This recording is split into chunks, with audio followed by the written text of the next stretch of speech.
un lugar de encuentro para el talento venezolano, dentro y fuera de nuestro país. Continuamos por todos los medios con Mingo. Otro nivel. Mira, mujer, vamos a darle la bienvenida a nuestro amigo, el doctor Carlos Trapani, abogado, un trabajador brillante de Secodap. Él es coordinador general de Secodap, que hacen un trabajo realmente valiosísimo, con una hoja de vida impecable. Carlos, un gran abrazo. ¿Cómo estás? De parte de Erika, de Mingo, de todo el equipo del programa y de Radio Caracas, para ti y para toda tu familia. ¿Cómo estás? ¿Cómo te va? Hola, muy buenos días. Un gusto saludarlos. Bueno, ustedes compactaron en 3 palabras la situación de la migración venezolana en 2022. Corrígeme si estoy equivocado, porque vi un post donde no es deportación. Yo tenía deportación, xenofobia y criminalización. ¿Es deportación o es documentación? No, fíjate que la realidad del migrante venezolano, está caracterizado por la violencia y la incertidumbre.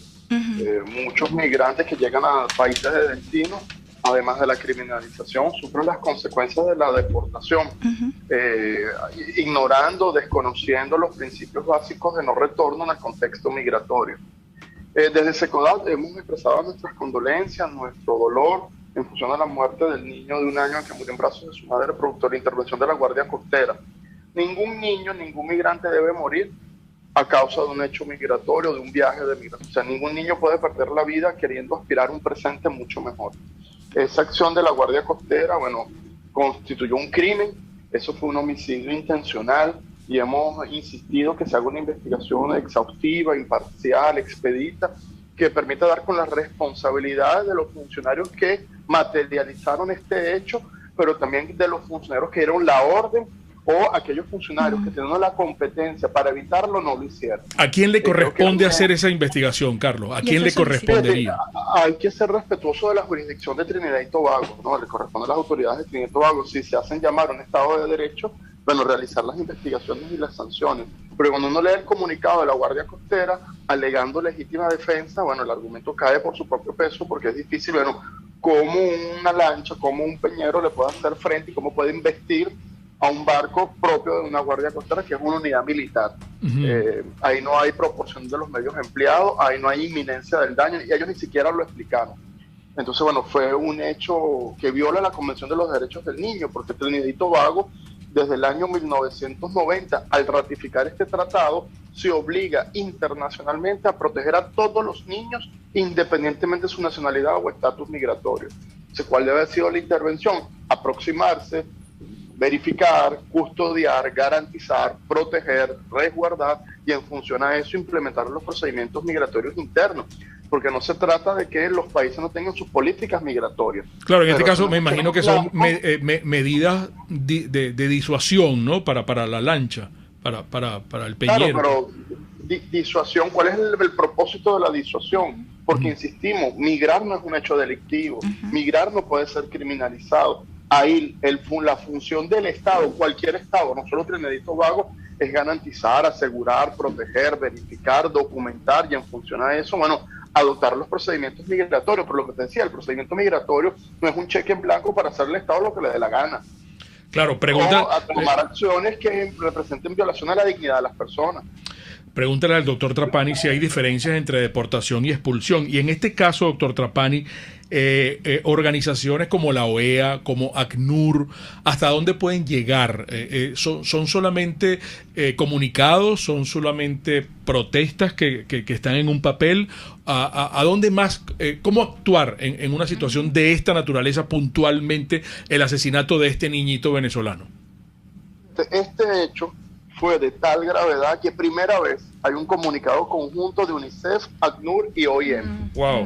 O sea, eso nunca había ocurrido. Entonces, tomando en cuenta qué son las organizaciones internacionales, cuál es su papel y su rol, no son tribunales internacionales.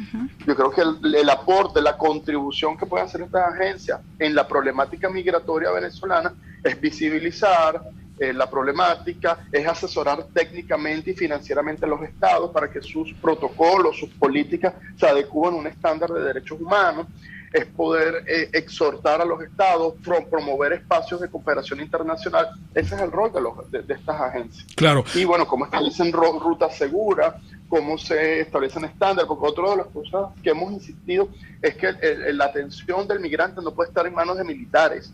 Ajá. El funcionario militar no tiene la capacidad, la formación, la sensibilidad para poder aproximarse de una forma respetuosa a una familia migrante. Sobre todo no logran comprender porque una madre se monta en una lancha, se lanza al alta para llegar a una costa de otro país. O sea, hay unas implicaciones emocionales, familiares, que evidentemente un funcionario de la Guardia Costera no va a comprender. El objetivo de la Guardia Costera, evítelo a cualquier costa que llegue a su destino. Me parece una oportunidad importante que usted, doctor Trapani, le explique a nuestro auditorio cuál es el papel de Venezuela. Si nosotros tuviésemos, si viviéramos en democracia, ¿cómo actuaría Venezuela? Porque todos sabemos en estos momentos lo que ocurre con Venezuela y la OEA o con otras organizaciones internacionales, pues, ¿no? La misma Corte. En este caso, el Estado tiene que hacer una presión diplomática contundente y exigirle al Estado de Trinidad y Tobago respuestas. Eso es lo que debería ocurrir. Y creo que hay otro componente, otra responsabilidad, otro nivel, el proceso de mea culpa. Es decir, porque estas familias hacen lo que hacen. No se trata de que las familias, quieren hacer turismo, quieren conocer las costas de Trinidad y Tobago, o ya no les gusta el Ávila, o no les gusta el puente sobre el lago de Maracaibo. Ven la migración como una opción de supervivencia, porque hay unas causas estructurales que le empujan: pobreza, desigualdad, violencia, falta de acceso a servicios públicos, debilidad del sistema educativo, y podemos enumerar una larga lista de razones que impactan a la familia, y frente a esas razones que conllevan una insatisfacción de sus necesidades básicas, surge la migración como una opción de supervivencia. Por tanto, la migración en Venezuela es forzada. La gente no lo hace de voluntad propia porque le parece chévere lanzarse al alta mar. Lo hace, porque frente a la desesperanza, frente a la incertidumbre, frente a la carestía, las familias tienen que buscar la forma de resolver. Entonces hay unas causas estructurales que el propio Estado estimula y es su responsabilidad, porque el sistema de salud depende del Estado, porque el sistema de alimentación depende del Estado, porque la seguridad pública depende del Estado, porque los servicios públicos dependen del Estado. Entonces hay unas causas estructurales, y hasta que tanto no se atienda lo estructural, la migración no va a cesar. Y no porque cierran la frontera, porque también tenemos la fantasía que cerrar fronteras para la migración. No la detiene, la hace más peligrosa, porque la gente va a buscar migrar por rutas mucho más inseguras, que no son convenientes. Trochas, pasos clandestinos, donde el migrante está sujeto a extorsión, a violencia sexual, a trata, a explotación, a control del territorio por grupos armados paramilitares, paraestadales. Entonces, hay una situación compleja donde el Estado venezolano tiene que reflexionar sobre cuáles han sido sus políticas públicas, en este caso que nos toca a nosotros, hacia la niñez y adolescencia. Pero el régimen no responde que ellos no son gestión de gobierno, sino que son una revolución, que era como nosotros colocábamos el tuit invitando a esta entrevista con usted, con el doctor Trapani. Que doctor Trapani, las cifras, Erika y yo las estábamos comentando, las hemos tratado de ubicar esta semana, y nuevamente hay organizaciones internacionales que están alertando que estamos muy pronto a llegar a 7 millones de venezolanos fuera del país. Y uno se sigue preguntando cuál es la parte que no entienden los países vecinos de lo que está ocurriendo, que se huye de una dictadura. Tenemos que hacer un pequeño paréntesis, doctor Trapani, pero hay muchas inquietudes de nuestros amigos audioparticipantes. Hay preguntas para usted. Es el doctor Carlos Trapani, amigos abogado, coordinador general de SECODAP. Un intervalo breve y regresamos. Para formar la nueva opinión pública venezolana por todos los medios, conmigo. Mañana abre de la biodiagnóstica. Si usted quiere conversar con ellos para algo de mañana, puede llamarlos ya ahorita. Llámenos ahorita. 0414-202-2900. Usted va a viajar. Si usted va a viajar, póngase en contacto con nuestros amigos de Velap Biodiagnóstica, porque les van a decir el ABC de lo que usted necesita con relación a sus exámenes para que pueda viajar con comodidad, y le entregan los resultados en tiempo récord con todo en este código QR. Aquí en esta carpeta le entregan todos los resultados de sus exámenes. Servicio a domicilio. Es un gran servicio que ofrece, entre otros muchos, Velap Biodiagnóstica. Precisión y confianza en laboratorio clínico. Bueno, una torta en forma de corazón. Así. ¿Por qué te ríes, Bruno? Regálale a ella una torta claro, así de este tamaño. Puede ser de 1 kilo, por ejemplo. 1 kilo es mucho para 2 personas. 1 kilo. Bueno, pero creo que menos de 1 kilo no. Bueno, menos que le regale un dulce, porque puede ser una casatina. ¡Una casatina! Que es exclusiva de la pastelería del Corso. No hay. Bueno, tan es así que, amigos, que la Embajada Italiana en Venezuela encarga todo a la pastelería del Corso. Usted puede encargar ahorita mismo, unas bandejas de pizza. Y si quieren se las picamos en cuadritos para que sea mini pizza. Pueden encargar unos saladitos. Encárguelos incluso rellenos de manzana. ¡Uy, qué rico! Bueno, va a quedar bien con esa torta en forma de corazón. ¿Dónde lo va a encargar? Aquí 9458497 del Corso. La pastelería italiana por tradición y excelencia. Mira, si vas a tomar, no manejes si vas a tomar. ¿Tú vas a tomar? ¿Vas a tomar? No manejes. No. Está bien, no me voy a meter si te vas a tomar 2 whisky, o si te vas a tomar un frasco, o si te vas a tomar una caja. Eso no es problema mío. Allá tú, con tú. Pero no manejes, porque eres un peligro si estás con unos tragos de más manejando. Este es el gran mensaje de hoy de nuestros amigos de la estación de servicio Terrazas del Club Hípico. Vamos a chequear el carro este fin de semana. Calidad y servicio de primera clase. Sí, señor. Sintonícenos a través de Periscope, @RCR750, la radio que se ve. RCR 750 AM. Porque lo bueno une. Un periodista espontáneo, frontal, observador, inconforme, con mucho que decir y escuchar. Regresamos por todos los medios con Mingo. Doctor Trapani, siguen muriendo niños, y al régimen no le importa, que parece que le conviniese que cada vez mueran más niños. Erika lo quiere saludar.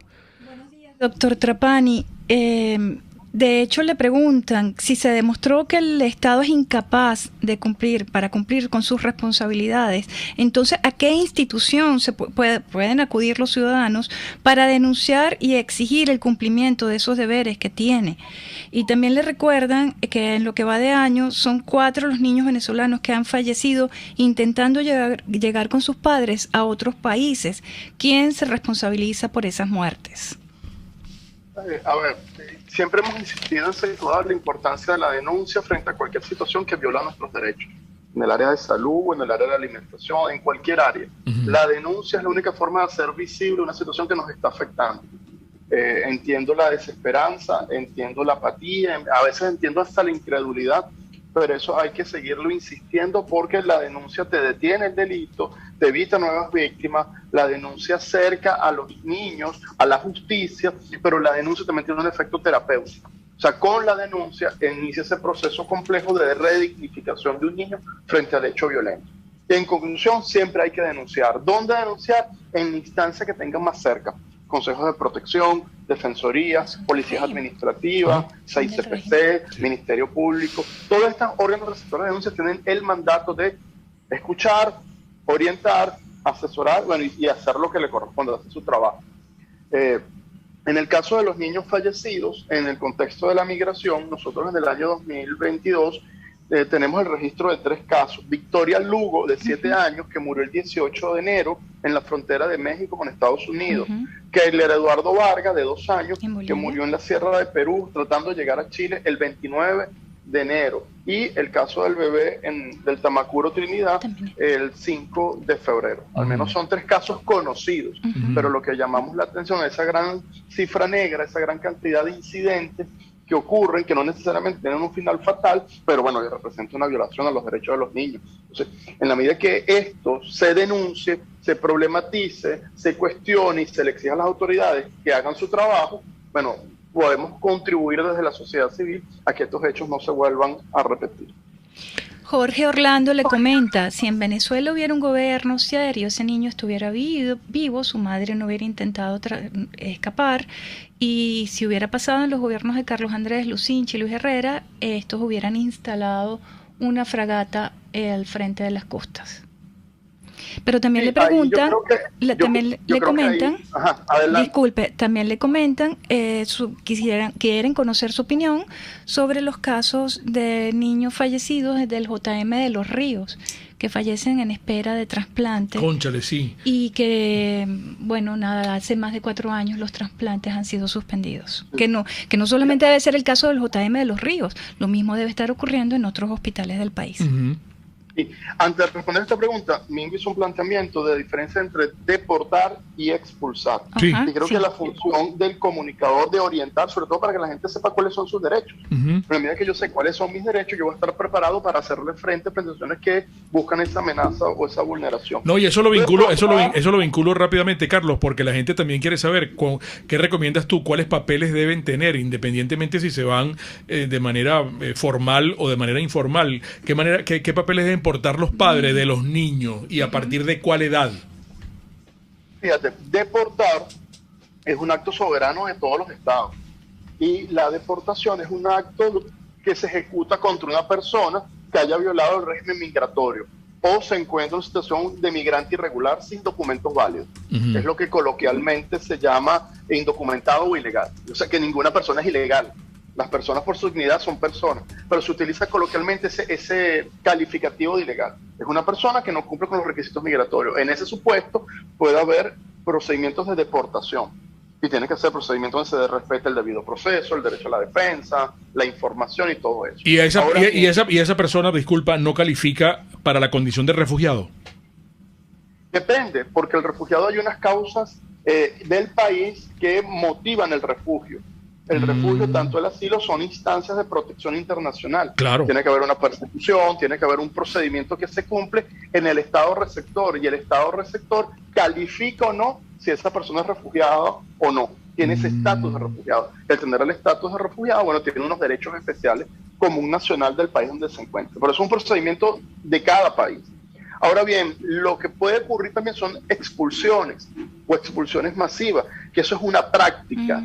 Eso es una práctica que hace un Estado de desalojar de su territorio a sus residentes, incluso estando legal. Caray. Puede ser un venezolano que está legal, bueno, y se expulsa.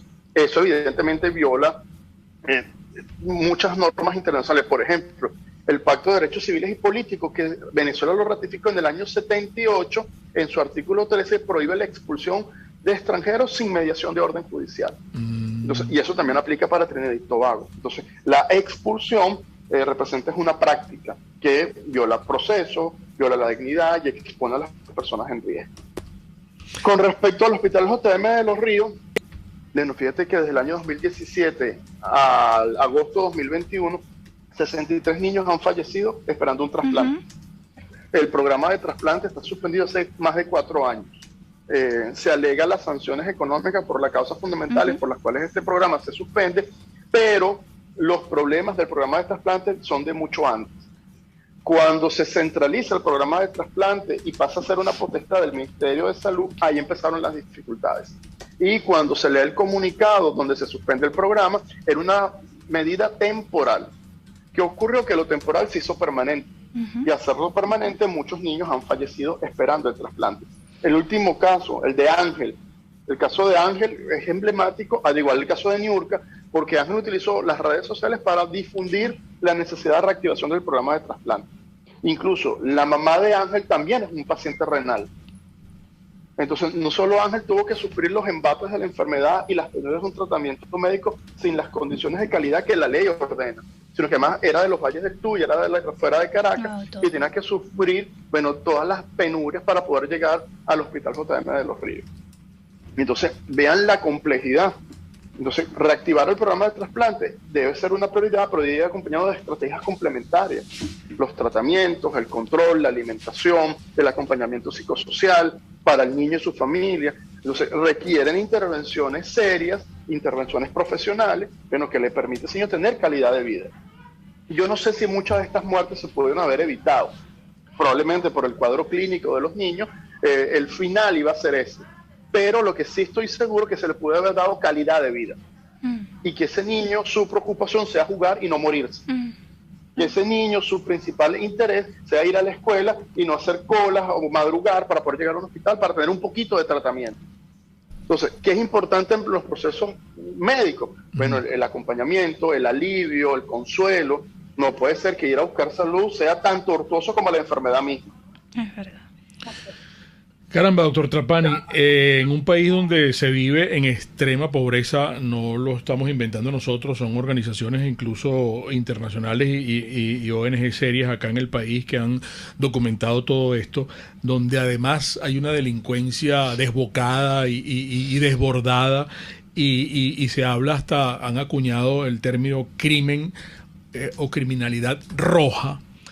¿Qué expectativas se puede poner? Y hay una persona que, volviendo al caso de Trinidad, si tuviéramos un país serio y democrático, pregunta a Trapani si es lógico romper relaciones con Trinidad y Tobago. Y también le pregunta Gustavo Pérez, que pide que por favor le preguntemos al doctor Trapani cómo es posible que haya dinero para los emprendedores y no para el programa de trasplante. Sí, porque en estos días bofetada. Emprender Juntos, el nuevo programa de... Sí, claro. Sí, fíjate, empiezo por lo último. Los niños no pueden esperar decisiones políticas. La problemática vinculada al tema del trasplante fue uno de los temas que se discutió, así lo reseñaron los medios de comunicación, en la mesa de negociación de México. Bueno, ¿cómo terminó esa iniciativa de diálogo?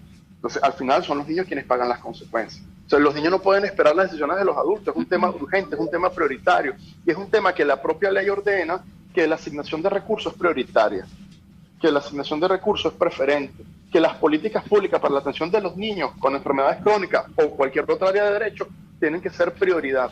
O sea, no es porque lo diga Secodá o lo diga yo, es porque en la propia Constitución y en la ley así lo indica. No sé qué hemos exigido, que se cumpla lo que la ley establece.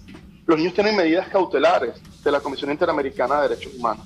De poco a nada se ha hecho para implementar las medidas cautelares. ¿Qué es lo que hemos insistido? Siéntense con la familia, siéntense con las sociedades médicas, reactiven el comité de compra y las medidas que se tomen sean de consenso en función a las posibilidades que tiene el Estado, recuerdo los recursos disponibles, las necesidades de los niños, que identifique la comunidad científica y médica, bueno, y atención a la familia. Pero a medida que la familia se siente atendida, se siente escuchada, se siente acompañada, estamos aliviando el sufrimiento y sobre todo la pesadez de la muerte de un hijo. Entonces, esas son las medidas que deberían aplicarse. La desnutrición es un maltrato infantil y califica como delito de lesa humanidad, doctor Trapani. Sí, la desnutrición representa una violación al derecho a un nivel de vida adecuado, porque, insisto, la propia ley dice que los niños tienen derecho a una nutrición, a una alimentación nutritiva y balanceada en calidad y cantidad. Entonces, fíjate, pues, le voy a poner un ejemplo concreto, que no lo digo yo, lo dijo el propio Estado. En el contexto del examen periódico universal, en la defensa, en las argumentaciones que hicieron los representantes del Estado, afirmaron que el 93% de las escuelas tienen el programa de alimentación escolar, que más de 5 millones de niños reciben al menos 2 comidas al día. Oye, ya va. Ok, partamos de que puede ser cierto. Si las escuelas estuvieron cerradas, ¿cómo se implementó el programa? ¿Cuánto representó en inversión pública ese programa? ¿Quién hizo la comida? ¿De qué comida estamos hablando? ¿Cómo se incorporó en esta estrategia las escuelas estatales y municipales que no tienen carácter nacional? ¿Cómo fue la distribución territorial? Entonces, bueno, en el discurso se puede decir cualquier cosa, pero la realidad que cada uno de nosotros ve en la calle o la vivimos en nuestra familia dista mucho del discurso oficial. Claro, y en esto de romper relaciones con Trinidad y Tobago, yo lo que veo es que normalmente es eso, los que salimos afectados somos nosotros, Sí, porque y entonces también- después sacar los papeles y todo eso. Y también, Yo no le sé si eso preguntan, ayuda, pues. también le preguntan si este caso del niño formará parte de este informe de la Corte Penal Internacional. Ajá. Imagino que no. Fíjate, con respecto a romper relaciones, está la Carta de Naciones Unidas que establece medidas diplomáticas como una medida que se debe adoptar. Entonces, ahí yo creo que romper relaciones diplomáticas, bueno, al menos a priori, sin mayor análisis, no soluciona el problema de fondo. Que es importante que ambos gobiernos se sienten en una mesa y discutan el Estado venezolano defendiendo los derechos del migrante venezolano y, bueno, y exigiendo a Trinidad y Tobago que adopte sus protocolos. Porque ¿qué pasaría si fuese al revés? Si Claro. la gente de Trinidad y Tobago quiere llegar a las costas de Sucre, entonces, o de ¿Pasó Tamacuro. alguna vez? Entonces, ahí yo creo que es importante agotar estas medidas diplomáticas, ¿no? Sí. Es lo que estados democráticos, estados serios deberían implementar, pero donde se coloque al niño y a la familia de centro de la discusión. Siempre esclarecido el doctor Carlos Trapani. Gracias por estar acá con nosotros hoy viernes, Carlos. Gran cariño para ti, para toda tu gente, y mucha salud, por supuesto. Sí. Vale, un abrazo, cuídense mucho. Igual, Gracias, Carlos Carlos. Trapani, amigos, director, coordinador general de SECODAP. Las interpretaciones finales de todo lo conversado y acá, como siempre, de ustedes. Y recuerden, el comunismo te quiebra las rodillas para que tengas que darle las gracias por las muletas. Hasta el lunes, feliz fin de semana del amor. RCR presentó Por Todos los Medios con Mingo.